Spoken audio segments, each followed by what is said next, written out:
Amen.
সমস্ত প্রশংসা আল্লাহর জন্য, যিনি সমস্ত জাহানের মালিক।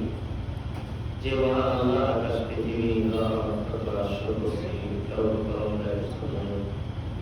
যাবতীয় সৃষ্টি সৃষ্টি করেছেন, সেই বান্দাদের জন্যই আদি এবং অন্তের সকল প্রশংসা আলহামদুলিল্লাহ।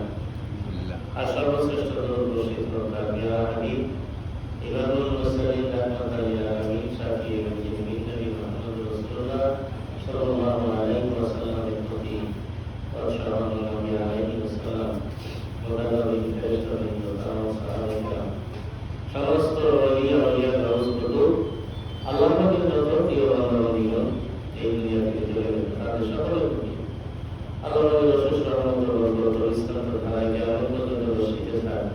সবাই বলে আল্লাহুম্মা আমিন।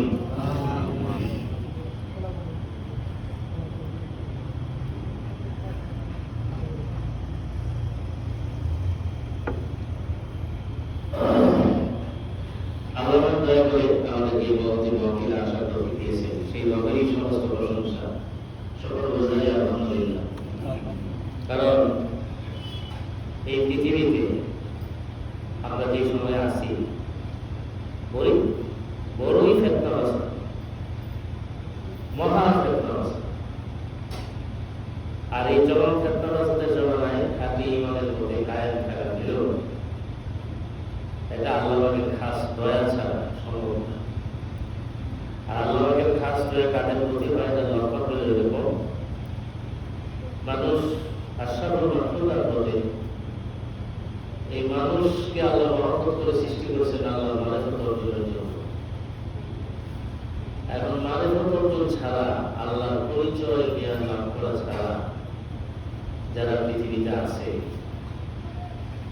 যারা ঈমান আছে, মুসলমান বটে, কিন্তু কালবি ইলমের সংযোগ নাই, তাসাউফের সংযোগ নাই, এই নিয়ে মারিফতের সাথে তাদের যাদের সংযোগ নেই, তারা পৃথিবীতে বড়ই অসহায়, বড়ই অসহায়। কারণ আল্লাহ পাকের রহমত পাওয়া এটা যে পদ্ধতি, সিস্টেম, আল্লাহ যে নিয়মটা জারি রাখছেন, কেমন যদি একই নিয়ম থাকবে। আর প্রতি মাহফিলে আমার কাছে এই কোরআন শরীফের এই আয়াতটা এত বেশি প্রিয়, যেটাকে আমি বাদ দিতেই পারি না, মনেই চায়। যেখানে আল্লাহ পাক নিশ্চয়তা দিয়েছেন, আল্লাহ পাক সিওরিটি দিয়েছেন, ইন্না রাহমাতাল্লাহ। ইন্না অর্থ সবাই জানি, নিশ্চয়ই। রাহমাতাল্লাহ আল্লাহর রহমত, করিম কাছাকাছি, নিকটবর্তী, কার? ইন্না রাহমাতাল্লাহি কারীমুম মিনাল মুহসিনিন। আল্লাহ পাকের মুহসিনিন বান্দাদের নিকটবর্তী।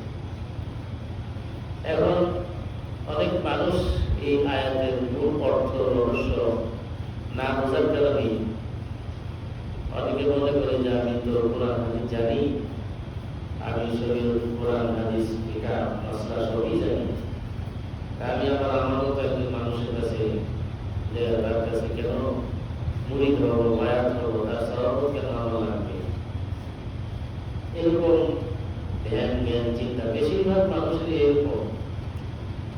আর আরো যেটা বড় সমস্যা, আমরা এই বর্তমান পৃথিবীতে জবানি ইলমের যেরকম চর্চা হয়েছে চতুর্দিকে, এটা খারাপ কারণ ছিল ভালো, কিন্তু জবানি ইলমের সাথে সাথে যে কলবি ইলমও লাগবে। জবানি ইলম যেরকম ফরজ, কলবি ইলমও সেরকম ফরজ। দুটোটাকে যদি সমান মূল্যায়ন করা হয়, সমভাবে গুরুত্ব দিতে, সমান না। নবীজি যেটা বলছেন হাদিস শরীফে, কোনটা উপকারী বলছেন আমরা তো বলি না। যারা খাঁটি মনের মানুষ, যাদের ইনসাফ আছে, আল্লাহ রাসূল সাল্লাল্লাহু আলাইহি ওয়াসাল্লামের কথার উপর কেউ কথা বলা, মন্তব্য করা ঠিকভাবে এটা হয় না। নবীজি বলছেন ইলম দুই রকম। কয় রকম? দুই রকম, জবানি ইলম, কলবি ইলম। জবানি ইলম বান্দার বিরুদ্ধে দলিল হয়, আর কলবি ইলমের ব্যাপারে স্বয়ং নবীজি বলছেন ফাযালিকাল ইলমুন নাফিউ, ওহাই হইল উপকারী ইলম। এই উপকারী ইলম না শিখলে মানুষ কিভাবে ক্ষতি থেকে, মহাশত্রু শয়তানের আক্রমণ থেকে, কুপ্রকৃতির আক্রমণ থেকে মানুষ কিভাবে বাঁচতে পারবে? সবার জন্য বিনীত আহ্বান, হিংসা, বিদ্বেষ, রেষারেষি এগুলি বাদ দিতে হবে সবাইকে, আমাকেও আপনাকেও করে। এটি অন্তরের রোগ, কঠিন রোগ, বেলা টক্সিন রিলেশন। এখন মূল কাজটা যেটা করতে হবে, আল্লাহর রহমত যেভাবে পাওয়া যায় এটা ছাড়া কারো উপায় নেই। হাদিস শরীফে নবী স্পষ্ট বলছেন কোন বান্দা আখিরাতে জান্নাতে যাওয়া, মুক্তি পাওয়া, নাজাত পাওয়া আল্লাহর রহমত ছাড়া কারো আমল দিয়া পার হইতে পারবে না। কঠিন লাগছে কথা না? কঠিন লাগছে যে আমি 5 ওয়াক্ত জামাতে নামাজ পড়ি, কোরআন শরীফ পড়ি, দুরূদ শরীফ পড়ি, আমি সব কিছু মানে রোজা থাকি, সব ভালো কাজ করি, কিন্তু এই সব কিছু করার পরেও মূল যে জিনিসটা লাগবে আল্লাহ পাকের খাস রহমত লাগে। এগুলি কোরআন এবং হাদিস শরীফের সার, নির্যাস কথা নেই। আল্লাহ পাকের রহমত ছাড়া, দয়া ছাড়া কেউ নাজাত পাবে না। কারো আমল আল্লাহর দরবারে গ্রহণযোগ্য, কবুলযোগ্য হবে না। মূল মাসালাটা বারবার এক জায়গায় আসতে হবে। এও তো মাইয়া সাহেবের রহমত, তিনি যাকে ইচ্ছা তাকে তার এই রহমতের দায়রার মধ্যে প্রবেশ করেন। আল্লাহ যাকে ইচ্ছা, আল্লাহ পাক দয়া করে আমাদেরকে কবুল করছেন। আলহামদুলিল্লাহ, আমরা এখানে এই মহতি কোরআনে আলোকিত মাহফিলে আসতে পারছি। শুকর আলহামদুলিল্লাহ। এত প্রিয় আমল আমার কাছে পৃথিবীতে ব্যক্তিগতভাবে এর চেয়ে প্রিয় আমল এই পৃথিবীতে আমল আছে। যত আমল আমল আছে অনেক, কিন্তু সবচেয়ে প্রিয় আমল হলো আউলিয়া কেরামের মাহফিলে আল্লাহওয়ালা ব্যক্তিদের সহবতে আসা, তাদের সাথে বসা, তাদের মহব্বতে বিলীন হওয়া, সুযোগ হইলে তাদের কিছু খেদমত করা। আর আল্লাহ তৌফিক দিলে বিচার কথা কোরআন হাদিসের নসিহত যদি করা যায়, আমি নিজে আমল করার জন্য বা যারা শুনে তাদেরও জন্য, তাইলে পৃথিবীতে শ্রেষ্ঠ যেই কাজ হক্কানি আউলিয়া কেরামের সহবতে আসা সবার জন্য। আপনি কোরআনে হাফেজ, মাওলানা, মুফতি, ডাক্তার, ইঞ্জিনিয়ার, এমপি, মন্ত্রী, পৃথিবীতে যত রকমের যোগ্যতা থাকুক, আপনার নিজে নিজে কেউ কামেল হতে পারবে। এই বুঝটা যদি কারো আসে, তাইলে অবশ্যই সেই সবসময় তার দিলের মধ্যে একটা আকর্ষণ থাকবে, জজবা থাকবে। আমি যখনই সুযোগ পাই কোনো হক্কানি কামেল ব্যক্তির সহবতে আমি যাবো। এই পৃথিবীতে যেহেতু নবী রাসূলের সহবত করা তো এখন সম্ভব না, সম্ভব নাকি সরাসরি? তাহলে নবী রাসূলের পরিবর্তে যাদের সহবত পাইলে আমার জীবন উদারী হবে, আলোকিত হবে, আমি ভালো মানুষ হইতে পারবো, মহাশত্রু শয়তানের ক্ষতি থেকে বাঁচতে পারবো, কুপ্রীতির আক্রমণ থেকে বাঁচতে পারবো, দুনিয়ার লোভ, হিংসা, বিদ্বেষ, অহংকার, রিয়া, কৃপণতা, এরকম কালবের যত রোগ আছে, নাজাসাত আছে, ফান্নাসি আছে, এগুলি থেকে যখন আমি বাঁচতে পারবো, তখন আল্লাহ পাকের কথা অনুযায়ী আমি সফল কাম। কাদ আফলাহা মান যাক্কাহা ওয়া কাদ খাবা মান দাসাহা। তাইলে ভিতরের পবিত্রতা, পরিশুদ্ধতা, এটা আমরা জবানিয়ার যতই চর্চা করতেছি, আমরা তো ভুল করতেছেন কেউ, আমরা এটা বলছি না, ভুল বুঝেন না। কেউ নামাজের মাসলা শিখান, সূরা কেরাত শিখান, উযু শিখাইতেছেন, শরীয়তের অনুমতি, ধর্মীয় মাসালা শিখান, আমরা ভুল বলছি না, ভালো কাজ করতেছি। কিন্তু এই ভালো কাজের সাথে সাথে এই ভালো কাজটা কখন গ্রহণযোগ্য হবে? একটা দিনের তালিম তরবিয়ত করবেন যে আমরা মূল কথা বলছি, এটা আমাদের গোয়াইগামী কথা না, দিনের মূল কথা নাই। আপনি দিনের মোবাল্লেগ হওয়ার জন্য, দিনের মাসলা মাসাইল আরেকজনকে শিক্ষা দেওয়ার জন্য প্রথম একটা যোগ্যতা লাগবে। এই যোগ্যতাটা হলো কাল সালিম হওয়া এবং কোনো কামেল ব্যক্তির মাধ্যমে এজাজত লাভ করা। আমাদের মহান মুর্শিদ আল্লামা মামুনুর রহমাতুল্লাহ আলাইহি বলেছেন, এজাজত ছাড়া এই কাজ করা যায় না। কারণ আচ্ছা করা যায় না কেন প্রশ্ন করবেন না, যে আমি জানি আমি এটা করতে পারবো না। এজন্য করতে পারবেন না যে আমরা যে কোনো কাজ করি এটা আল্লাহর দরবারে কবুল হবে। যে কবুল হওয়ার যে শর্তটা হলো ইখলাস অর্জন করা, খুলুসিয়তের জন্য। এবং পবিত্র কালামের মধ্যে আল্লাহ সুস্পষ্ট বলেছেন, আলা লিল্লাহি দীনুল খালিস, সাবধান হওয়া আল্লাহর জন্য বিশুদ্ধ দিন আবশ্যক। ইখলাস এবং খুলুসিয়ত অর্জন করা ছাড়া এই দিনের খেদমতের কাজ করা যায় না। হ্যাঁ, বাহ্যিকভাবে যেটা করা যায়, যারা কোরআন শরীফ পড়তে পারেন, কোরআন শরীফ শিক্ষা দেন, বা আরো তিন ধরনের যে মাসালা মনে করেন যে যারা হক্কানি আলেম ওলামারা আছেন তারা। আর এইভাবে ওয়াজ নসিহত মানুষকে দিনের মূল কথাবার্তাগুলো বলার জন্য সুন্নত যেটা হলো কোন কামেল মোকামেল আউলিয়া কেরাম বা পীর মুর্শিদের মাধ্যমে এজাজত লাভ করে। আর এটা না হওয়ার কারণে পৃথিবীতে কি হইতেছে আমরা তো বাস্তব দেখতেছি, কমই থাকে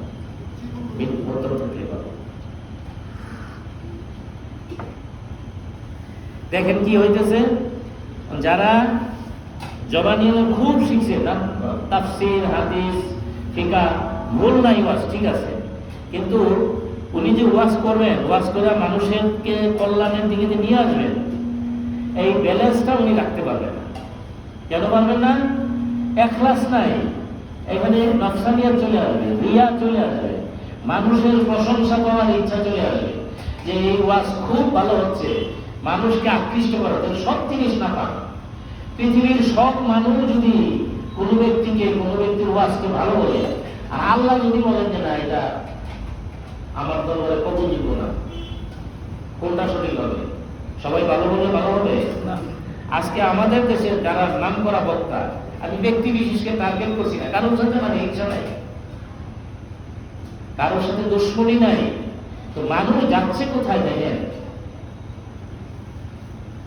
আজকে যারা ওয়াজ নসিহত করে তারা কি নিজে কোনো কামেল ব্যক্তির সহমতে ছিল অনেকদিন? তার ইসলাহে নফসে বাতিল কি তিনি অর্জন করছেন? না করলে ওনার দ্বারা একটা সোজা যে মাসালা না, তো যারা ইখলাস অর্জন হয় নাই, সে কি ইখলাসের সাথে ওয়াজ করতে পারবে? প্রায় সময় আমরা বলে থাকি, আমি মনে করেন যেখান থেকে আসছি, এখানে কি উদ্দেশ্য আসছি আল্লাহ রাব্বুল আলামিন জানেন না, অন্তরের ব্যাপারে খবর জানেন না, কি জানেন কিনা? তিনি তো সেই অনুযায়ী যাচা দেবেন, পুরস্কার দেবেন, তাই না? এখন আমরা বর্তমান পৃথিবীতে এত যে বেশি ওয়াজ মাহফিল হয়, বেশিরভাগ যে আলেম যাদেরকে দাওয়াত করা হয়, যারা আসে বা মাহফিলের আয়োজন করে বিভিন্ন জায়গায়, অনেক কষ্টের সাথে বলতে হয়, আচ্ছা আল্লাহর রাস্তায় কয়জন আছে?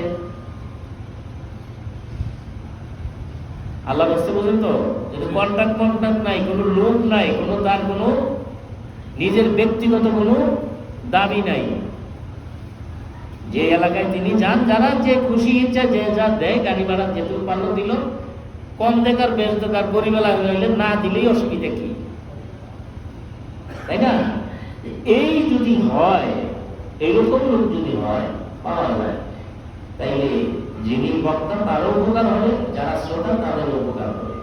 আর তিনি যে কথা বলবেন, মানুষে বিভেদ তৈরি হবে না, মানুষের সম্প্রীতি তৈরি হবে, মানুষ হেদায়েতের নূর পাবে, আলো পাবে। এই শিক্ষাটা দিয়ে গেছেন আমাদের মহান হোসেন আল্লামা মামুনুর রশিদ রহমতুল্লাহ আলাইহি। এটা যে আল্লাহর রহমত সবার দরকার, সবাই, কারণ আল্লাহর রহমত ছাড়া কোনো ব্যক্তি নাজাত পাবে না। তাহলে আল্লাহর রহমত পাওয়ার জন্য আমি প্রথম যে কথাটা বলছিলাম যে মুহসিনিন বান্দাদের কাছে যেতে হবে। আল্লাহ পাক ইশারায় কিন্তু বলে দিয়েছেন, ইন্না রাহমাতাল্লাহি কারীমুন মিনাল মুহসিনিন, নিশ্চয়ই আল্লাহর রহমত তার মুহসিনিন বান্দাদের নিকটবর্তী, কাছাকাছি। তাহলে মুহসিনিন বান্দা কারা? যারা ইহসান অর্জন করছে। এই হাদিস শরীফে ইহসানের বিষয়ে হাদিস আছে বিশাল বড়, যে ইহসান হলো, এটার ব্যাখ্যায় বলা হয়েছে যাদের কলব সালিম এবং নফস মুতমাইন, যাদের কলবের খানা এবং মাথা, যাদের আধ্যাত্মিক উরুজ এবং নজুল পরিপূর্ণ হয়েছে, তারা মূলত ইহসান অর্জনকারী। তাদের কলব আল্লাহর জিকিরে সবসময় নিমগ্ন থাকে, তাদের অন্তর দুনিয়ার লোভ, লালসা, হিংসা, বিদ্বেষ, রিয়া, বকিলি, কৃপণতা এগুলি থেকে মুক্ত। তারা মাহফুজ, তারা আল্লাহর খাস মানবতা, তারা আল্লাহ ওলি, তারা বন্ধু। কেউ কামেল মোকাম্মেল যারা, হাদিসে কুদসির মধ্যে বলা হয়েছে, আল্লাহর ওলি যারা, তাকে বন্ধু যারা, কামেল মোকাম্মেল যারা, আল্লাহ পাকের কুদরতি চাদরের নিচে তারা থাকে। আল্লাহু আকবার। বলা হয়েছে যে আল্লাহর কুদরতি চাদরে কিছু তারা থাকে, এরকম ভাবে আল্লাহর সাথে তাদের গভীর তাওয়াল্লুক আছে, সম্পর্ক আছে। এই জন্য এই নাকশবন্দি তরিকার মূল যে বৈশিষ্ট্য, যে জনতার মধ্যে নির্জনতা। বাহ্যিকভাবে এই তরিকার আউলিয়া কেরামকে দেখবেন উনি পৃথিবীর কোনো কাজকর্ম করতেছে, কথাবার্তা বলতেছে, সংসার করে, বাজার করে, কৃষিকাজ করে বা ব্যবসা করে, কিন্তু তিনি এগুলি আল্লাহর জন্য করেন, পৃথিবীর মজা দেওয়ার জন্য করেন না। একটা মূল মাসলা আছে। আম মুসলমানের মতো, আম মানুষের মতো পৃথিবীর ফায়দা মজা দেওয়ার জন্য তারা দুনিয়ার এই কাজকর্মগুলা করেন না। কি জন্য করেন? আল্লাহ সন্তুষ্টির জন্য করেন। কারণ হলো তারা এইগুলি এই জন্য করেন যাতে সব মানুষের সাথে তিনি মিশতে পারেন। সমগোত্রীয় যদি হাল না হয়, মানুষ মনে করেন বেলায়েতের হালের লোক যারা এখানে এই মেসালের কারণে যারা শুধু আল্লাহকে নিয়ে ব্যস্ত আছে, এরকম কিছু লোক আছে পাহাড় জঙ্গলে বনে বা কোনো কোনো সময় লোকালয়েও থাকে বেলায়েতের হালের লোক, যারা নিজকে নিয়ে ব্যস্ত, আল্লাহর প্রেমে এতই নিগুড়, এরা বেশিরভাগই সংসার করে না, বিয়ে শাদী করে না, পৃথিবীর কোনো কাজকর্ম করে না। কিন্তু তারা কোনো কথা যেটা বলে সেটার সাথে সাথে তাদের অনেক কারামত আছে। কারামতটা মানে আপনি গেলেন, একটা কিছু করে দিল, আপনার রোগ ভালো হয়ে গেল। কোনো বিষয়ে দোয়া চাইলেন, দোয়া করে দিল, আপনার দোয়া কার্যকরী হয়ে গেল। এখন তারা বেলায়েতের হালের লোক, তারা আপনাকে বায়াত করাবে না, তরবিয়ত করবে না, তারা আপনার আমার কল্প সালিম জিন্দা করতে পারবে না, করবেও না তারা। তারা এদিকে তাদের মনোযোগী নেই, তাইলে তারাও আল্লাহর ওলি বন্ধু, কিন্তু পৃথিবীর অধিকাংশ মানুষ এটা বুঝতে পারে না। আচ্ছা, আপনার সামনে একটা মানুষ, মৃত মানুষকে জীবিত করলে লাখ লাখ মানুষ জমে না? মানুষ না, যে কোনো একটা হাইওয়ান জমার, একটা মুলুক জবাই করে এটা যদি আবার পুনরায় চেষ্টা করে, এই খবর ছড়লে মানুষ জমবে কিনা? অনেক জমে না? আচ্ছা, এই জমার কারণে উনি এই কারামত অথবা পানির উপর দায়িত্ব গেল, অথবা আগুনে হাত দিয়ে রাখলো, বা আপনার মনের কথা বললো, 10 বছর পুরান ঘটনা বলে দিল, মানুষ জমবে না তার দিকে? আচ্ছা, এত যাই কিছু কারামত যাই হোক বলুন, এতগুলো আপনার আমার কলমের কান্দাকে দূর করার কোন ব্যবস্থা হবে না।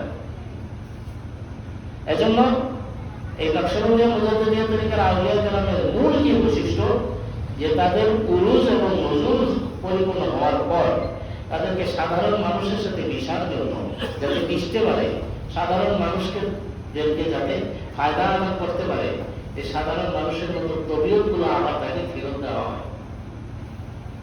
এই জন্য তারা হাট বাজার করেন, তারা ক্ষুধার্ত হন, তারা কোনো সময় আবার রাগান্বিত হন। অনেক মানুষ এই পার্থক্য না বোঝার কারণে মনে করে যে তিনি তো আমার মতোই, আমারও ক্ষুধা লাগে, তো আল্লাহর ওলিরও তো ক্ষুধা লাগে। বলে না এরকম কথা অনেকে? নবী পাক সাল্লাল্লাহু আলাইহি সাল্লামকে কোরআন শরীফে আয়াত হয়েছে, মা হাযার রাসূল, উনি কেমন রাসূল? উনি হাত পা ধরা চলাচল করে, আবার খাওয়া দাওয়া করে, সংসার করে। উনি যদি এরকম স্পেশাল বান্দা হতো, ওনার সাথে ফেরেশতা থাকে না কেন? ওনার জন্য আকাশ থেকে বিশেষভাবে খানা প্রেরণ করা হয় না কেন? এরকম মন্তব্য স্বয়ং নবীজি সম্পর্কে। কাজে খুব সাবধান। আমরা যেটা বলছি যে আপনি তাদের সাথে গভীরভাবে বেশি হিংসামুক্ত, লোভমুক্ত, ওনার টাকার মধ্যে, পৃথিবীর কোনো ধন সম্পদের প্রতি, মুরিদের কোনো ধন সম্পদের প্রতি, কোন মুরিদে কি হাদিয়া আনলো না আনলো, কি বেশি আনলো কম আনলো, এগুলি দিয়ে তারা টাকা নেই, ঠিক কিনা? 100% সঠিক। আমাদের মহান মুর্শিদ আল্লামা মামুনুর রশিদ রহমাতুল্লাহ আলাইহির দরবার অভিজ্ঞতার সুন্নতের মধ্যে রঞ্জিত যারা, তারা এগুলির আকর্ষণ থেকে মুক্ত। আমরা বলছি না যে আপনার প্রিয় মানুষের জন্য হাদিয়া আপনি নিবেন না, হাদিয়া দেওয়া নেওয়াটা সুন্নত, কিন্তু মূল কাজটা তো, যার এবিলিটি নাই সে হুজুরের জন্য কিছু আনতে পারবে না, আনলে কি হুজুর বেজার হবে নাকি? বেজার হবে? মূল মাসালাটা হচ্ছে আলা লিল্লাহি দীনুল খালিস, সাবধান হও, আল্লাহর জন্য বিশুদ্ধ দিন আবশ্যক।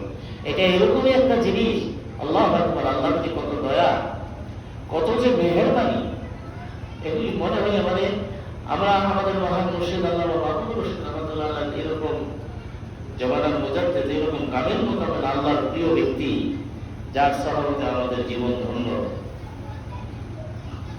এই সহবত না পাইলে কি উপায় হইতো? এই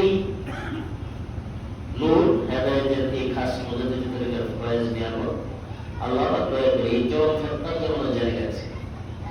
এখন আমরা যেহেতু এক একটা তরিকা তো অনেক, তরিকা মানে পদ্ধতি, পথ আল্লাহর নৈকট্যের দিকে যাওয়া, হেদায়েতের সঠিক পথ পাওয়া, সিরাতে মুস্তাকিম পাওয়া, অনেক পথ।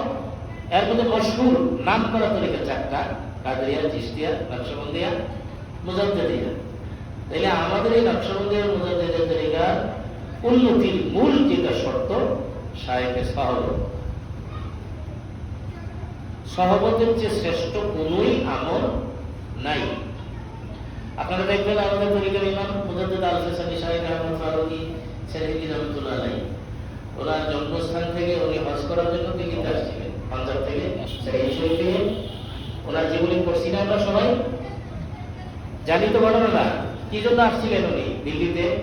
বড় হজ করার জন্য। ওনার অনেক আলেম বন্ধু, কিন্তু আয়সা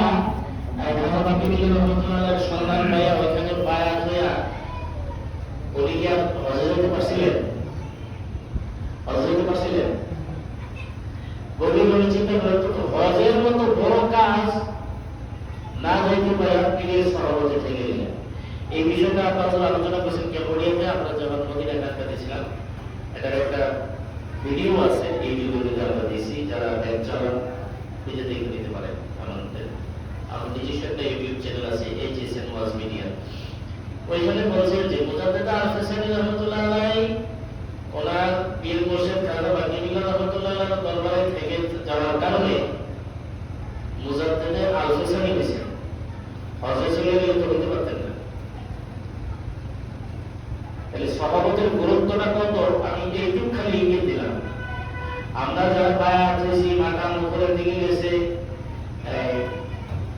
বা শেষ মাকামই গেছে, মাকাম তো মকসুদ নয়, উদ্দেশ্য নয়। ভালো করে মনে রাখবেন, মাকাম সহবত অতিক্রম করলেই কি পুরোপুরি কলব সালিম এবং মুতমাইন হয়ে গেছে এর গ্যারান্টি আছে নাকি? মুতমাইন্না হইলেও তার জন্মসভা যায় না কোয়ার। বক্তব্য চরিত্রের কথা, মুতমাইন্না হইলেও তার জন্মসভা যায় না কোয়ার। আর আমার নিজের দেখা একটা ঘটনা, হাকিম আমাদের বার্ষিক মাহফিলের আগের দিন একজন মুরব্বী, একজন লোক, অনেক প্রায় 60-এর উপরে হবে বয়স, ওনার মাকাম শেষ। তারপর সকালে হাঁটতে পারিয়েছিলাম, আমিও পারিয়েছি পিছিয়ে পিছিয়ে। হাকিম আমাদের মাঠ পাড়াইয়া ওইদিকে প্রত্যেকে কিছু যাওয়ার পরে উনি আবার কাছাকাছি গেলেন। কাছের কাছে যাই খুব আদরের সাথে বললেন, আবার সর্বত্র সব শেষ হয়ে গেছে, এখন দয়া করে যদি আপনি দিয়ে দিতে। খুব বিনয়ের সাথে আদরের সাথে বলেন। আপনাদের সাথে সাথে কিছু বললেন না, হাঁটলেন, হেঁটে ফিরে আসলেন। তারপর আবার যখন ফিরে আসলেন তখন উনি আবার দ্বিতীয়বার একই কথা বললেন। তখন আপনাদের বলে দিতে তরিকা করার উদ্দেশ্য কি? এজাজত খেলাফতের জন্য কি আপনি তরিকা করেছেন? আপনি যখন এই যোগ্যতাটা অর্জন করবেন, আপনার কথা হবে আল্লাহর তরফ থেকে এই নিয়ামত দেওয়া হয়। এগুলি কামনা করা মানে অযোগ্য, আপনি তরিকার খেদমত করার অযোগ্য, কারণ এটা চাওয়ার জিনিস না। আমরাও যারা মনে করেন, আমি এখন তো আল্লাহর রাস্তায় বলছি, মাকাম শেষ হয়ে গেলে বা উপরের মাধ্যমে গেছেন, যদি কেউ টাকার পরে এরকম ভাব আসে তাহলে মহাবিপদ। বায়াত হওয়ার পর আমাদের তরিকার যে মূল লক্ষ্য, ইয়া ইলাহি মকসুদ মেরা তুমি হৃদয় তেরি মুস্কুর রহমত মহব্বতুল মারিফাত নসিবে আতা করুন। পরে এই লোকের অস্থিরতা, পেরেশানি বেড়ে গেল এবং উনি বললেন যে আমি চলে যেতে চাচ্ছি। ঠিক আছে, কালকে তো বার্ষিক মাহফিল, চলে যাবে। ঠিক আছে, চলে গেলেন। একজন লোককে বলেন ওনাকে সাইন রুপিয়ে দেয়, কি বললেন? খুব খুবই সাবধান, খুবই সাবধান। আল্লাহর দরবারে বিনয়ের সাথে কাটাকাটি করতে হবে সবাই, বিশ্বাস সহ যারা উপরের মাধ্যমে ছোট কে তার হালত কি হবে, বা আল্লাহর দরবারে এই কতটুকু সবচেয়ে বেশি প্রিয় বা কম প্রিয়, এই বিষয়টা কখন আছে। এখানে আসার পরে আমার মনে থেকে একান্ত আল্লাহর কাছে প্রার্থনা আসছে, আল্লাহ আউলিয়া কিভাবে মাফিয়ে আসছি, তোমার আউলিয়ার দরবারে আসছি, তাকে তুমি ভালোবাসো, আমাকে মাফ করে দাও। এই রকম ভিতর আর দিন তরিকা কারণ কথা না, কথা কি না, কিছু মানুষ হয়ে গেছে এরকম পৃথিবীতে যে নিজে শুদ্ধ মানুষ না হয়ে অন্যকে শুদ্ধ করার জন্য খুব পেরেশানি। আফসোস, আল্লাহ পাক পবিত্র কোরআন শরীফে কি বলছেন, তুমি নিজে আগে বাঁচো, নিজে বাঁচার পরে আমরা আল্লাহকে বাঁচাই। নিজে বাঁচতে হলে তো খুব দৃঢ়তার সাথে, এই কথাগুলো আমি নিজে থেকে বলছি তা না। বর্তমান শরীফের মধ্যে মুজাদ্দিদ আল-হাসানী রাহমাতুল্লাহির কাছে ওনার একজন খলিফা এজাজত দিয়েছেন, তাকে মৌখিক এজাজত। তো তাকে যে মৌখিক এজাজত দিয়েছেন, ওই এলাকার কিছু মানুষ ওনার কাছে এই খেলাফত নামা দেখতে চাইল, যে আপনি যে মুজাদ্দিদ আল-হাসানী রাহমাতুল্লাহির খলিফা, আপনার খেলাফত নামা করি দেখানো দেখতে। তখন উনি চিঠি লিখলেন মুজাদ্দিদ আল-হাসানী রাহমাতুল্লাহির কাছে যে এখানে কিছু লোক খেলাফত নামা দেখতে চায়, তাই করে যদি মেহরবানি করে খেলাফত নামা লিখে দিতে। জবাবে মুজাদ্দিদ আল-হাসানী রাহমাতুল্লাহি চিঠি লিখেছে, যারা বক্তব্য যদি প্রশ্ন অবশ্যই জানেন এই চিঠিটা বলে দিবেন যে মন যাহা চায় তাই যে করিতে হবে তাহা নয়। আপনাকে তো তরিকা প্রচারের মৌখিক এজাজত দেওয়াই হয়েছে, এই মুখের কথা চেয়ে কি কাগজের লেখাটা বেশি দাম হবে? আপনাকে তো মৌখিকভাবে যে এজাজত আমি দিয়েছি এটা তো হয়ে গেছে, আর যারা এটা মূল্যায়ন করে না তাদের জন্য পেরেশান হওয়ার কিছু নাই। এজাজতনামা, খেলাফতনামা মুই আখিরাতে কোনো উপকারে আসিবে না। কার কথা? তরিকার ইমামের কথা। এজাজতনামা, খেলাফতনামা মুই আখিরাতে কোনো উপকারে আসিবে না। আপনি নিজের কাজে দৃঢ়ভাবে রত থাকিয়া পরে তরিকা প্রচার প্রসারের কাজ করিবেন। বিষয়টা এরকম না যে নিজের কাজে গাফলা করে তরিকা প্রচারের কাজে আপনি বেশি গভীরভাবে মনোযোগ দিবেন, এরকম না। দৃঢ়তার সাথে হিম্মত নেন, কারণ নফস এবং বল এটাকে পরিশুদ্ধ করে এটাকে শক্তিশালী মেজবুত কায়েম রাখা একা একা কিছুতেই সম্ভব না। মাসে একদিন হুজুরের কাছে মাফিয়ে আসবেন, 1 ঘন্টা বসবেন আর কামেল আল্লাহর ওলি হয়ে যাবেন। বিষয়টা এতই সোজা। আপনি আমি কলমের মধ্যে না পানি জমাইছি কত বছর যাব, এটার বদ তাসির জমছে কত বছর যাব, এটা চিন্তা করছেন? আর হুজুরের কাছে 1 ঘন্টা না বসে মাসে নাকি না আমি তো ওলি হয়ে যাব। মন্দ করে ভালোবাসার মধ্যে এখন আঙ্গুল ঘর কখনো জাম গাছে ধরবে না। আর যার সাথে আল্লাহর সাথে যার গভীর তাআল্লুক আছে, ওইরকম ব্যক্তির গভীর সহবত তার সাথে আপনার যদি সিস্টেম অটোমেটিক মনে করেন এটা একটা মজবুত খুঁটি, এই খুঁটির সাথে আরো খুঁটি আপনি যোগ করে পাবেন, তো ওই খুঁটিটা শক্ত হবে না? হ্যাঁ, কথার কথা কি, আমরা ছোট গাছ যেমন লাগাই, গাছের চারা এটা অনেক ছোট থাকে, তখন তো এটা নিজে নিজে উঠতে পারে না। ফলের গাছ আর কাঠের গাছ আমিও লাগাইছি অনেক, এটাকে সাপোর্ট দিতে হয়, একটা খুঁটি বসাইতে হয়, খুঁটি বসাইয়া আমার বাদ দিয়ে দিতে হয় যাতে বাতাসে হেলে ডলে পড়ে না যায়। কি করেন না এরকম?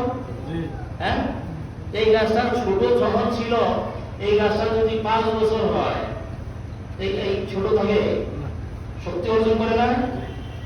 যখন ছোট ছিল আপনি 2 একতলে চিমটিটা উঠাইতে পারতেন, পারেন হয়তো না, কিন্তু এই গাছটা যখন 10 বছর হয়, 10 জনে মিলে উঠাইতে পারবেন না 20 জনে উঠাইতে পারবেন? তো বিষয়টা তো এরকম, রুহানি শক্তি, আধ্যাত্মিক পাওয়ার, এটা শক্তিশালী না হইলে, পাওয়ারফুল না হইলে আপনাকে আমাকে নফস এবং শয়তান ক্ষতি করে ফেলে।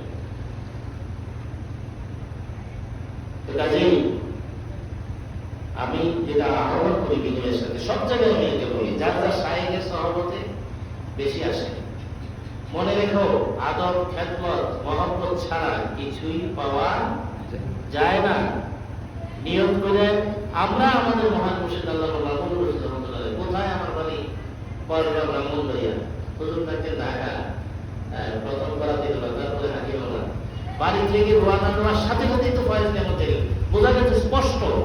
এখনো আল্লাহ রহমতে আপনাকে আপনি রোয়ানা দেন, আপনি সাথে সাথেই বুঝতে পারবেন আপনার এখলাস থাকে, খোলসিয়ত থেকে। আল্লাহ পাকের ওলিদের শান আছে না, মর্যাদা আছে না, তাদের দরবারে কেউ মাহরুম হয় না, তাদের সাথে উপস্থায়ীরা। পৃথিবীর যত সংকট, আপনি ব্যবসা বাণিজ্য, সাংসারিক সমস্যা, ব্যবসার সমস্যা, ছেলেমেয়ের সমস্যা, শারীরিক সমস্যা, যত রকমের সমস্যা, এটা সবচেয়ে তাড়াতাড়ি দ্রুত শেষ করতে কে ক্ষমতা রাখে বলেন তো? আল্লাহ। কে পারে? আল্লাহ। আল্লাহ পারে। এগুলো দিগতা শেষ হতে আল্লাহর সাথে যদি তাল গভীর হয়, আপনি যদি আল্লাহর বন্ধু হন, আল্লাহর জিকিরের মধ্যে যদি বিলীন হন, এর চেয়ে সহজ বুদ্ধি আর কোনো আছে নাকি? আর বলছে না তো এই কথা, ভালো করুন, নিয়াজ করুন। আর যত আমল করি আমরা পৃথিবীতে, যে যত এটাই করেন, জিকিরের চেয়ে বড় কি আমল আছে? ওয়ালা যিকরুল্লাহি আকবার, আল্লাহ যেখানে স্বয়ং বলে দিয়েছেন, ওয়ালা যিকরুল্লাহি আকবার, আল্লাহর জিকির সর্ববৃহৎ। এই জিকিরের ফয়েজ, এই জিকিরের এই নিসবত শক্তিশালী, পাওয়ারফুল হওয়ার জন্য পীরের দরবারে অনেকে আসেন, কিন্তু মনোযোগী হন না, আদব রক্ষা করেন না। আমি বিনয়ের সাথে বলি, তাওয়াজ্জু পাওয়ার জন্য মোতাওয়াজ্জু থাকতে হয়। মোতাওয়াজ্জু, আমরা এখানে মাহফিলে বসছি, এখন মনের চোখ এখানে নাই, মন আগের দিকে হবে না, হুজুরের কাছেই বসে গেছেন, কিন্তু মনের দিক থেকে আপনি রুজু না, এদিক সেদিক তাকাচ্ছেন, মন চতুর্দিকে নাড়াচাড়া করছেন, পীরের তাওয়াজ্জুটা দিলে যে আধ্যাত্মিক পাওয়ার দিচ্ছেন, এটা তো রিসিভ হচ্ছে না। রিসিভ বুঝেন তো? মোবাইলের এক প্রান্ত থেকে কল করতেছি যাকে আমি চাই কথা বলার জন্য, সে রিসিভ করছে না, যোগাযোগ হবে না। এজন্য যারা এই তাসাউফ চর্চার সঠিক পদ্ধতি নিয়ম বোঝে, অবশ্যই পীর মুর্শিদের দরবারে এসে তার দিকে মোতাবাদি বোঝেন। পীরের কথা বলে আদব লেখা আছে আমাদের বক্তব্য শরীফে, শেজরা শরীফে, দয়া করে এগুলি করেন এবং মানেন। জীবন তো একবারই, কখন যে চলে যাই কারো জানা নাই, সময় অনেক কম। কাজেই এই তরিকা অনেক উচ্চ, অনেক সামনার তরিকা, এত ফয়েজ নেওয়া, এত পাওয়ারফুল। আল্লাহ, আমি কি বলবো, যেখানে এই জমানায় মানুষের জিনে ধরে না, অনেক মানুষের জিনে ধরে তো পুরুষ মহিলা, এই জিন ভালো করার জন্য অনেক আলেম ওলামার কাছে যায়, তাবিজ তোমার জাল ভূত কত রকমের তকদির করে, কিছু ভালো, কিছুদিন ভালো থেকে আবার করে আসেন। এরকম সমস্যা, আমি যে এলাকায় থাকি ওই এলাকায় এরকম অনেক সমস্যা। তা আমি তার জিনের তকদির আব্বা বলতে শিখি নেই, তাবিজ করো যেগুলি শিখছি নাকি আমরা, এগুলি শিখি নাই। কিন্তু ওইখানে আলেমের কাছে, হুজুরের কাছে তকদির হইয়া ফেল হইয়া, ভালো না হইয়া, ওই দেখে যে আমাদের তরিকা বায়াত হইয়া এই জিকিরের তাওয়াজ্জু ফয়েজ দিলে অটোমেটিক হলে, এটা কত বড় খুশখবরি। তাবিজ কবজ ফুলটু দিয়া অনেক রকমের তকদির করে ভালো হয় না। এর এক আত্মীয়, ওর মাধ্যমে এলাকায় গেছি, ওরা মেয়ে বিয়ে দিয়েছে পাশের এলাকায়, স্বামী বিদেশ থেকে, তুমি এমনি আমার খাঙ্কা আসে না, সম্ভবত তবলিগ পন্থী, যা হোক যে যেটাই করে। একদিন আয়সা আমার খানকা ঘরের সামনে আয়সা একেবারে সালাম দিয়ে বসানো রাখবেন, মুখের সাথে মিলাই দিলাম, কি করবো মনে মনে কইয়ে ছিল, কোনদিন আসলো না আমার খানকায়, আজকে আইসা গেলে এত মহব্বত, এতটাকে মহব্বত গুলাগুলি পরে এরপরে বলেছে, হুজুর এই শুনছি আপনাদের এখানে এই জিনের সমস্যা ভালো হয়, আমার মেয়েরা তো খুব অসুবিধা, অনেক তাবিজ বলতেছি, ভালো তো রয়েছে না, সমস্যা। শাশুড়িও একা, এরও প্রশ্ন রয়েছে, ওটা বিদেশ করতে পারছি। আমি দেখেন আমি কোনো তাবিজ খবর ফাঁকি করার এগুলি দিই না। যদি ভালো যদি হয় তাহলে বায়াত হতে হবে, তওবা করতে হবে। নিজে তওবা করার পরে আপনাকে সাহায্য দিব, ইনশাআল্লাহ দেখবেন ভালো হবে। পরে আমার মেয়ে নিয়ে আসলো, বায়াত হইল, মুরিদ হইল। প্রথম দিন থেকেই খুব ভালো। তারপরে বললাম যে আমরা তো খানকা শরীফ পরিস্থিতি মনে করে এই পাশে লম্বা একটা ঘর আছে, এই পাশে আমার ওয়াইফ আর মহিলারা থাকলে ওইখান থেকে মোনাজাত করতে পারে। 3 দিন মোনাজাত করেছে, এখন স্থায়ীভাবে ভালো লেগেছে, আনছে ভালো লেগেছে। এখানে আমাদের মহান মুর্শিদ আল্লাহ মামুন রশিদ রহমতুল্লাহ এই যে খাস খাওয়ার ফসল চিন্তা করছে জিনিসটা। আর ওগুলো অনেক ঘটনা আছে, বলা যাবে কি লাভ বলে। আমাদের তো এখানে বহু কারণ আছে। আমরা বলছি বা আমি বলছি বিশেষভাবে যে আপনারা আমরা সবাই এই রেজল্টটাকে উন্নয়ন করেন, শক্তিশালী করেন। একটু জিনিস, আরে কারেন্ট একই তার থেকে আসলেও আপনি 5 ওয়াটের বাল্ব আর 1000 ওয়াটের বাল্ব তো এক জিনিস না, একই জিনিস। তার আমি 5 ওয়াটের বাল্বের আলো পাইয়ে খুশি, এটা সন্তুষ্ট হতে পারে? বর্তমান শরীফের মধ্যে এরকম অনেক উৎসাহবন্ধের কথা আছে। আরো পরে দৃঢ়তার সাথে একটা মুস্তাহাব আমল হতে বাকি আছে, এরকম হিম্মত দেন। মুস্তাহাব পারবো না বললে কি হবে না? আল্লাহর প্রিয় হইতে গেলে, নবীর প্রিয় হইতে গেলে, আল্লাহর নৈকট্যধারী মোকাররাম পর্যন্ত নৈকট্যধারী মুকাররামিন আর আছে নেককার, তাদের বলা হয় আবরার। আবরার যারা সাধারণ নেককার, আর মুকাররাম এই যে এখানে বলছিলাম যে ইন্না রাহমাতুল্লাহি কারীবুম মিনাল মুহসিনিন।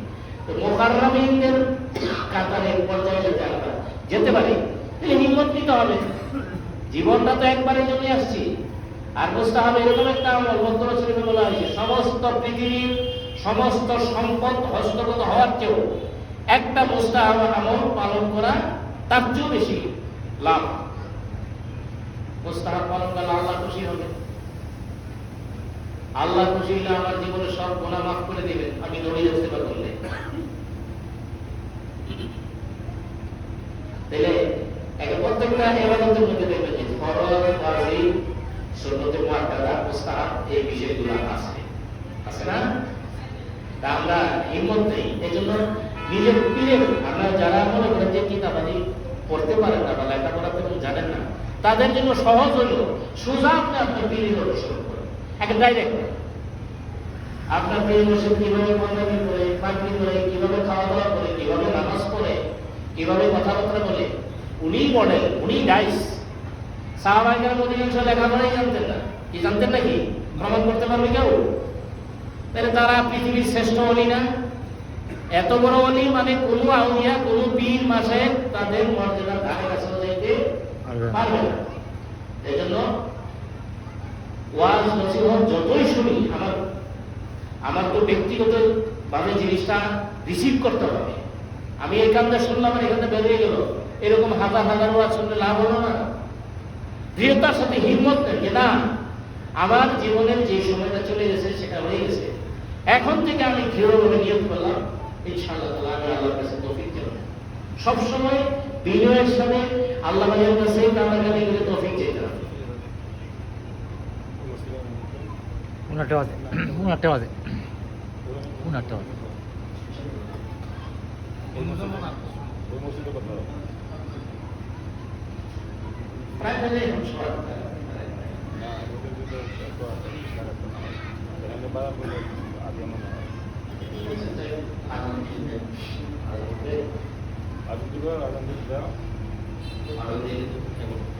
বন্ধ তবে আদানের পরে আবার বন্ধ হবে।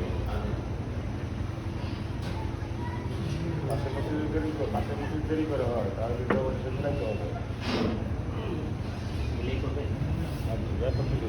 বলতে হবে কাছে কেউ নাই, পাশের মসজিদে নামাজ পড়া কেউ নাই, আপনাদের পাশের মসজিদে নামাজ পড়ে। বাসায় মসজিদে আজান কয়টায়? পাশের মসজিদে ওরা তো মিলাইতে হবে, না তো অসুবিধা হবে।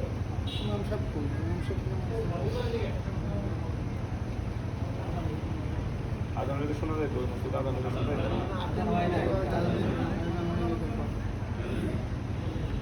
যখন আজান শোনা যায় তখন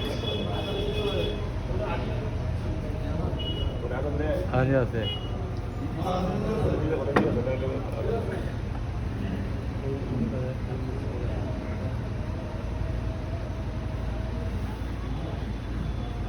الله أكبر الله أكبر الله أكبر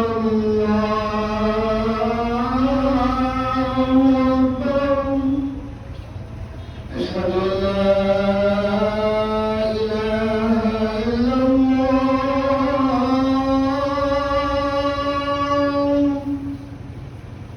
أشهد أن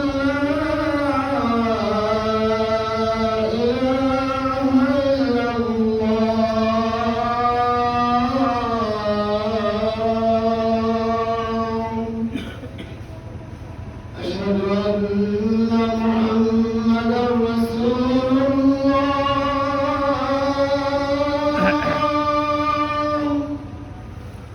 أشهد أن محمدا رسول الله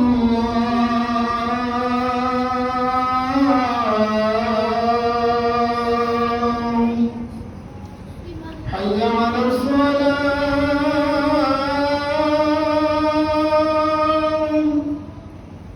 حي على الصلاة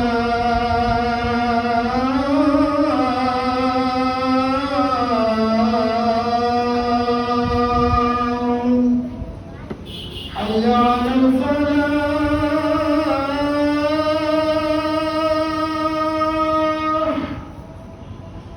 حي على الفلاح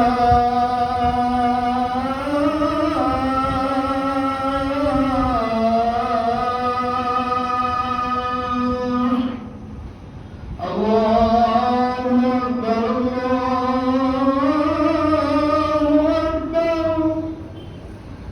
أكبر মাহফিলে মসজিদে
দিন ধর্ম আসলে এত সহজ আমার কাছে যেটা মনে হয়। আপনারা তো বলছেন তো সোজা, তামিল ব্যক্তির সহমতে থাকা কঠিন কাজ নাকি? কোনো ব্যক্তির সাথে থাকা সহজ কাজ নাকি? ভালোবাসা তো সহজ। আপনি আমি কামিয়াব হওয়ার জন্য মূল কোয়ালিটি ভালোবাসতে হবে। তামিল ব্যক্তিদেরকে, মখলুককে, আল্লাহর মখলুককে, এই সমস্ত সৃষ্টি জগৎটা কার পরিবার? আল্লাহ পরিবার। আল খালকু আল্লাহ, এই সমস্ত সৃষ্টি জগৎ, এই সিফতে এই গুণওয়ান দ্বারা হয় না। এই জন্য বারবার এই ঘুরে চলে আসতে হবে। আপনার আমার কলবের এই অবস্থা হইলে না হবে। আমি 86 সালে মারা গেছি, 1986। 1-2 বছর, প্রথম 1-2 বছর তরিকা গুরুত্ব বুঝি নাই। তারপর আমি জার্মানের বাইরে এসেছি, আপনাদের বাড়ি হুজুর, উনি আমার মামাও এবং চাচা শ্বশুর। মূলত উনি আর ওনার যে অবদান, এটা চিরকাল অস্বীকার্য। কারণ যে প্রকৃত মানুষ, যে খাঁটি মানুষ, সে অবশ্যই কৃতজ্ঞ হবে। কৃতজ্ঞতা প্রকাশ করতে হবে। হাদিস শরীফে নবীজি বলেছেন, মানুষের প্রতি যে কৃতজ্ঞতা আদায় করতে পারে না, সে কখনো আল্লাহকে কৃতজ্ঞতা আদায় করতে পারবে না। এই বাড়ির হুজুর অনেক উৎসাহী, উদ্দীপনা এবং বিভিন্ন দিকে গাইড করছেন। আর মনে থেকে সবসময় বাড়ির হুজুর জন্য দোয়া করি, আল্লাহ আপনাকে কামিয়াব করুক, নেখায় দান করুক। এরকম সবাই, আপনারা, আমি, আপনারা, আমরা, আপনি যার মাধ্যমে তরিকায় আসছেন তার প্রতি আপনি রেগি না, তার জন্য দোয়া করবেন না সারা জীবন। তিনি যে উপকার করছেন এটা মনে রাখবেন না। এটা যে আমার কাজ কি একবারে সোজা, একবারে সোজা। আরে আমরা বলছিলাম যে কলরা ব্রাহ্মণবাড়ি আমাদের আবার থাকতে ঢাকা করাতে গেলে প্রথম যখন যাইতাম তবে করাতে বলছিলাম আমি কৃষি কাজ করতাম, গাছে ভালো আম বেলে বা যে কোনো জিনিস এত ভালোবাসতাম, লাউ গাছ লাগাতাম, লাউ বেলে এত দূর থেকে। সবচেয়ে আমার যেটা নেশা ছিল, সবচেয়ে প্রিয় ভালো জিনিসটা আপার ছিল অনেক সময়, এটা আপার তো বলা লাগে না। মহব্বতের ভালোবাসার ব্যক্তির জন্য মানুষ তো নিজের মনের থেকে ওই এমনি করবে। আর এই ভালোবাসার শক্তি পাওয়ার যার যত হবে সে তত বেশি ফয়েজ নেমন করবে। এখানে মূল মাত্রা যদি তার বাহ্যিক এলাম কমও থাকে, এখানে বিষয়টা ভিন্ন। এগুলো ভালোবাসার শক্তি বড়। এই কারণে আমরা বলি কোনো আলেম রাগ করেন না, পারে রাগ হয়ে যাবে আমি আলেম মানুষ আপনার বিরুদ্ধে আমি বলছি। আল্লাহ যে বিধানটা জারি রাখছে, দেখেন নবী সাল্লাল্লাহু আলাইহি ওয়াসাল্লামের সবচেয়ে শ্রেষ্ঠ সাহাবীকে বলেন আবু বকর সিদ্দিক রাদিয়াল্লাহু আনহু। উনি কি সবচেয়ে বেশি কালী সাহাবী? কোরআন শরীফ পড়া সবচেয়ে বেশি ভালো জানতেন? উনি কি সবচেয়ে বেশি হাদিস বর্ণনা করছেন? উনি কি সবচেয়ে বেশি ফিকহ মাসালা জানতেন? তো সবই তো না করে রাখবেন, সবই তো না করতেছেন। উনি সর্বশ্রেষ্ঠ। কারণ কি? সেই ভালোবাসা মহব্বতের পাওয়ার কারণে। এই তরিকার আরেকটা নাম আপনারা আমরা সবাই জানি, জানি না? নিসবতে হুব্বি, ভালোবাসার তরিকা। ভালোবাসার দিকে আসেন, ভালো যত বেশি বাসতে পারবে। এটা মক্তবা শরীফে এক জায়গায় বলা আছে, বহু বছরের কার্য এক দণ্ডেই সমাপ্ত হইতে পারে। মন পড়ে থাকলে অনেক সময় চাই যে আসি, আসলে এখন তো বয়সও হয়েছে, অসুস্থতা ধরছে, আল্লাহর রহমতে কাজও বেড়ে গেছে অনেক। আপনাদের দোয়ায় আপনাদের কাজ কারণে করতে প্রায় সময় খেলপতি থাকার চেষ্টা করি যতদিন আল্লাহ রাখে। পৃথিবী তো কলুষিত হয়ে গেছে, এটা এমন ধরনের হয়ে গেছে সিস্টেম যে যেখানে মনে করেন বিভিন্ন জায়গায় এখানকার আছে তরিকার লোকজন আছে, গাইড না করলে, যোগাযোগ না রাখলে, ফয়েজ নেওয়া তারা তরবিয়ত, যেটা তরবিয়তের কাজটা চালু না রাখলে অনেক মানুষকে শয়তান কি করে গাফেল করে দেয়, করে দেয় না? এজন্য বারবার এই কথাটা বলছি, সহমতে আসবেন বেশি, পীরের সহমতে আসবেন, খাঁটি নিয়তে আসবেন। আশা তার যে কোনো ক্ষেত্র বহু রকমের আছে। আর আমরা শাখা শরীফ তো জানি, লেখা আছে তিনটা কথা মনে রেখো, আদর, খেদমত, মহব্বত ছাড়া কিছুই পাওয়া যায় না। ইচ্ছে করে আসবেন, খবর রাখবেন। আফসোস, এত দামি জিনিস, এত মহামূল্যবান জিনিস বিতরণ করা হচ্ছে ফাও ফাও, মান না। দাদা বলছেন আল্লাহ আমাকে ফাও দিয়েছেন, আমি ফাও মিলিয়ে যাচ্ছি। তো তার খলিফা যারা, প্রতিনিধি যারা আছে তারা তো ফাওই মিলাবে। এখন আমরা নিচ্ছি না, আসছি না। এখন এত কষ্ট লাগে যে আল্লাহ মাহমুদ রশিদ রহমতুল্লাহ আমাদের মহান মুর্শিদ তিনি চলে যাওয়ার পর, কর্তা করার পর এক ক্যাম্পেনিয়াতে গেছিলাম 2015 সালে। 1 মাস ভিসা ছিল, আর 1 মাস থাকার জন্য ইচ্ছা করছিলাম। আমরা বলছিলেন যে 1 মাস থাকবো। আসলে কি নকশের ধোকা, শয়তানের অস্ত্র বুঝেই নাই গুরুত্ব। আমার মনে শয়তান ঘোরাইয়া ধোকা দিছে। নেক্সট শুরুতে ধোকা দিয়ে ধরা খুব কঠিন। আর বদ শুরুতে ধোকা দিয়ে তো বোঝা যায়, এই নামাজ পড়ার করতে হবে, হাত পা করতেছে, ইসলাম ইসলাম, তার মানে বোঝা যাচ্ছে শয়তান আমাকে ধোকা দিচ্ছে। কিন্তু নেক্সট শুরুতেই ধোকাটা দিচ্ছে আমাকে, আমি যেটা এখন বুঝতেছি। আমার মনে আসলে কি, আচ্ছা ঠিক আছে, এইবার 1 মাস থেকে জায়গা মুস্তাফিজ হুজুর তো ওনার ওয়াইফ নিয়ে আসছে, ওয়াইফ ভিতরে রান্না বান্নার কাজ টাজ করে অনেক সওয়াবের বানিয়ে দেওয়া হচ্ছে। ইনশাআল্লাহ তাআলা আমি আগামী বছর আমার বিবি সন্তান এইটা মনে করলাম, এই 1 মাস থাকার বিষয়টা গুরুত্ব দিলাম না। এত কষ্ট এখন লাগে, আপাতত দুনিয়া থেকে বিদায় হয়ে গেছে, আর যাওয়ার সুযোগ নেই। আর ওইখানে শহরটা এতই স্পেশাল, লোকজন কম, আবার যদি লাইব্রেরিতে বসে থাকতেন, হাঁটতেন, বা আকিলাবাদ খানকা থেকে মদিনা খানকায় গেলে আবার নিজে গাড়ি করতেন, গাড়ি চালাতেন, চালিয়ে নিয়ে যেতেন এখানকা থেকে ওইখানটা প্রায় 14-15 কিলোমিটার দূরে। আর গাড়িটা স্টার্ট দিলেই আমাদের খালের পেয়ে একটা নাচ ভেসে যায়, হৃদয় আমার মদিনা, আল্লাহ আল্লাহ। সবই স্মৃতি, হারাইলেই বুঝলেন। এখন আমরা বুঝি দিন যে কি হয়ে যায়, খানখান হয়ে যায়। যে কারণ তিনি যেরকম ছিলেন, তার সরমতের বরকত, প্রয়াস, নেওয়ার কারণে তার ভালোবাসা দিন তো ওই দিনই করে থেকে এরকম মন তো তার মন বাড়িতেই বসত করি আমি। আমার একটা কবিতা লিখা আছে, ওইরকম ভালোবাসার রাস্তায় আসে। এটা আপনাকে আমাকে ইচ্ছা করে আঁকাইতে হবে। এটার সাথে অনেকগুলো ইনস্ট্রুমেন্ট জড়িত। এই জড়িত যে জিনিসগুলা গুরুত্ব দেন, একটা হিম্মতকে মনে মধ্যে মানসিক শক্তি সঞ্চয় করে, চার কত অবহেলা করো। পৃথিবীর এত কিছু চাই আমাদের, যারা ব্যবসা করি বা যে কাজ করি, আমরা কি চাই কারণ কম লাভ হোক? যে ব্যবসা করেন আপনি চান লাভে কম হোক, ব্যবসা কম হোক। যে কৃষি করবে আপনি চান আপনার ক্ষেত্রে ফসল কম হোক, এরকম আছে নি কেউ? আছে? হ্যাঁ, সবাই বেশি চাই না, কম শ্রমিকের লোক কেউ আছে? তো দুনিয়া ক্ষণস্থায়ী, যেটা থাকবেই না। বাল তুসিরুনা আল হায়াতাদ দুনিয়া ওয়াল আখিরাতু খায়রুন ওয়া আবকা। আল্লাহ বলেন, যতই ওয়াজ করি তোমরা দুনিয়ার জীবনকে প্রাধান্য দাও, এটাই বড় মনে করো, বরং আখিরাত চিরস্থায়ী এবং উত্তম। তাহলে দুনিয়ার এই সামান্য ক্ষণস্থায়ী সম্পদের আকাঙ্ক্ষাই আমাদেরকে বিরত রাখতে পারে না। আখিরাতে অনন্তকালের যে নিয়ামত, সেখানে বেশি চাই না, সেখানে বেশি নিয়ামত চাই না, সেখানে বেশি নৈকট্য চাই না, চাই না।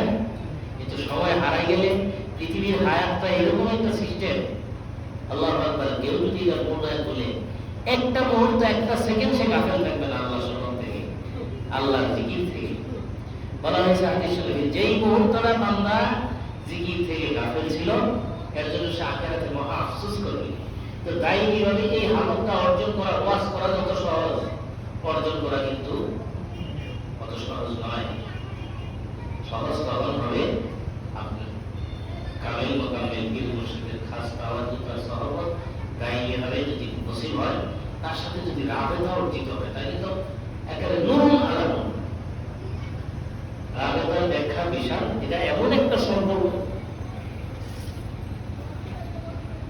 যে কোনোদিন বিচ্ছিন্ন হওয়ার মতো নয়। আমাদের সময় হয়ে গেছে, যদি 8টায় নামাজ পড়ে আমরা আলোচনা এখানে শেষ করছি। সুযোগ হইলে আবার আমাদের বলে কথা বলবো, দোয়া করবেন, কাজ করে আমার আলাই ইল্লাল্লাহ ওয়া আখিরু দাওয়ানা আলহামদুলিল্লাহি রাব্বিল আলামিন।